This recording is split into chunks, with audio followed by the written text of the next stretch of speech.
psychologie. Je crois que les gens sont ce qu'ils font.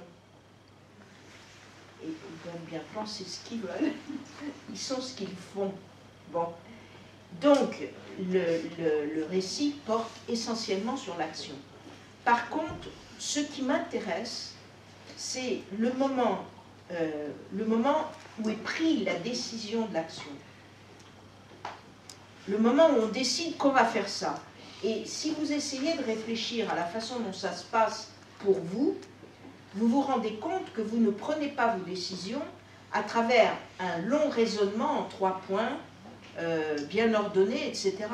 On prend ces décisions à travers soit des flashs, soit des bribes de dialogue, soit des choses comme ça. Et ce que j'essaye de rendre par le jeu, complètement inconscient. Je lui avais donné, dans Sombre Sentier, le même âge que moi, et je m'en ai pas aperçu. C'est tout le temps comme ça. Bon, donc c'est des liens affectifs quand même très très forts. Par contre, quand le roman est publié quand il existe sous forme de livre, moi personnellement je coupe les ponts complètement. C'est-à-dire que la plupart du temps je ne le relis pas. J'ai relu Coop récemment, mais ça c'était pour une autre raison. Je ne les relis pas et je considère, si vous voulez, qu'à partir du moment où ils sont publiés, ils appartiennent aux lecteurs. Ils appartiennent aux gens, ou par exemple, si quelqu'un veut en faire du cinéma, il appartient à celui qui va le faire au cinéma, etc. Le lecteur a une liberté face au livre énorme. Le lecteur, quand il lit un livre, il le réinterprète complètement. Il lit, c'est son livre qu'il lit. C'est-à-dire qu'il se raconte l'histoire qu'il y a dans le livre, quoi. Bon. Et moi, le livre pour lequel je garde un affect très très fort, c'est le premier, Sombre Sentier, évidemment, c'est le premier. En plus, c'est un livre qui raconte quelque chose de ma vie, alors que les autres non. Et celui que j'ai écrit avec le plus de facilité et le plus de plaisir, c'est Le Rêve de Madoff. On change les uns par rapport aux autres, et le style change énormément. Et je vais revenir, tant que je n'ai pas trouvé quelque chose qui me fait plaisir, je peux revenir 20 fois sur certains passages. Il y en a d'autres qui viennent plus facilement. Madoff est la chose que j'ai écrite le plus facilement, mais c'est très très court. Sinon, tous les passages sont corrigés au moins une fois ou deux, mais les passages vraiment, vraiment durs, vraiment difficiles, les scènes où il y a plusieurs personnages et tout ça, c'est 20 fois. Alors ça peut être des corrections mineures ou reprendre complètement. C'est ça aussi qui est vraiment, vraiment intéressant dans l'écriture, si vous voulez. C'est d'arriver à une espèce de coïncidence, le moment de bonheur et le moment où on se prend pour Dieu quand même. Hein.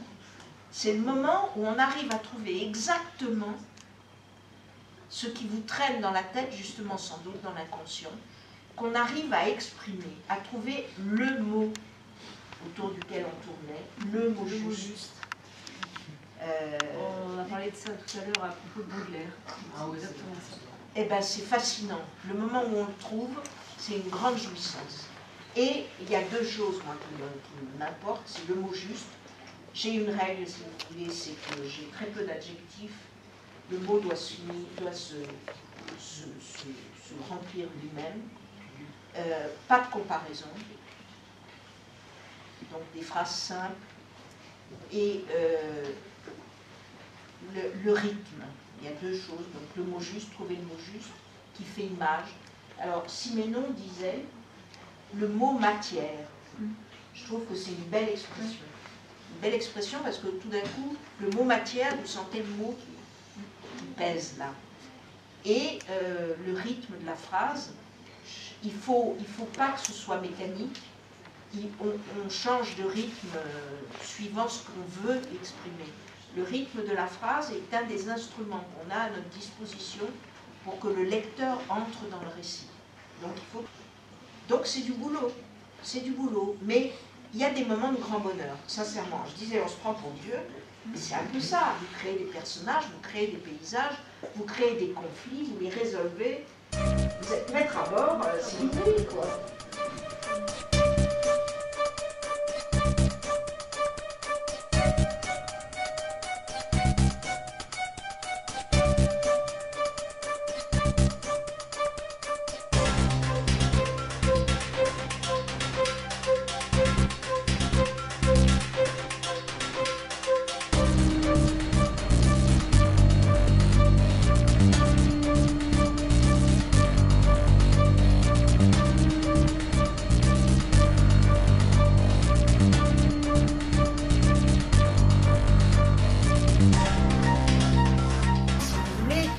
Dans la méthode de travail, je travaille longuement sur la documentation, et je m'appuie effectivement, c'est bien vu, toujours sur des faits réels.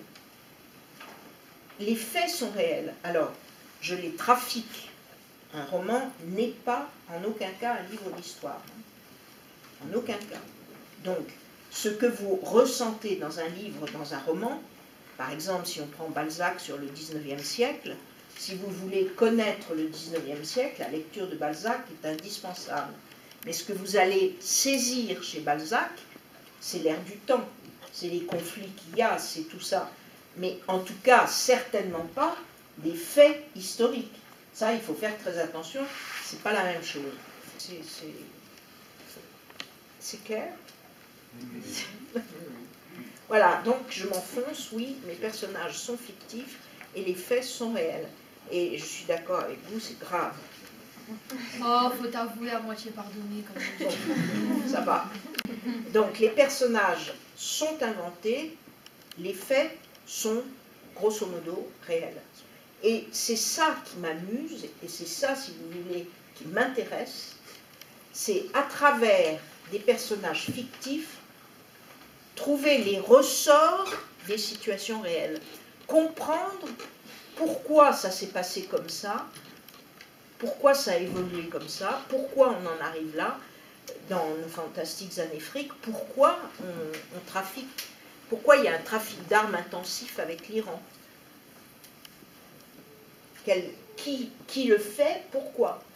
Et je cherche l'explication, et quand je trouve l'explication, j'invente les personnages qui vont l'apporter. Et le trait principal de ma génération, c'est qu'elle a sombré dans les années 80. Et elle a sombré dans les années 80, pourquoi? D'abord parce qu'elle n'a pas très bien compris ce qui était en train de se passer à l'échelle mondiale. Et ensuite, et si vous voulez, tout ce qui se passe en France est très lié à ce qui se passe à l'échelle mondiale.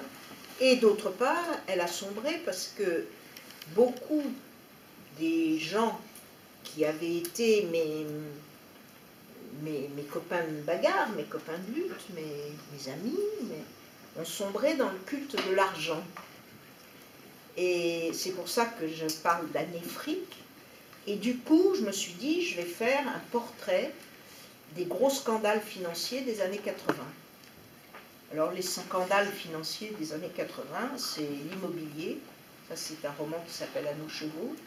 C'est le foot, c'est les années Tapie, Bernard Tapie. C'est COP, et c'est le trafic d'armes, et c'est nos fantastiques années fric. Donc, il y avait une volonté de faire un espèce d'annuaire des scandales financiers. Le procureur de New York dit « Madoff est le pire criminel dont j'ai jamais eu à m'occuper. »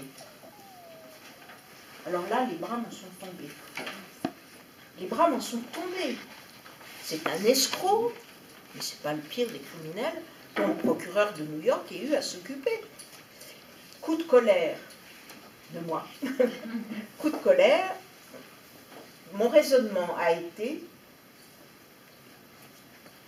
je suis une férue de culture américaine, mais mon raisonnement a été, aux États-Unis, ça ne pose pas de problème de ruiner les pauvres, mais il ne faut pas voler les riches. Madoff a volé les riches. Il n'a pas volé les pauvres. Aucun pauvre n'a jamais mis son argent chez Madoff. Bon, donc c'est bien ça. la raison pour laquelle le procureur pense que c'est le pire des criminels. Voler des riches, c'est pas faisable. Bon, donc, colère.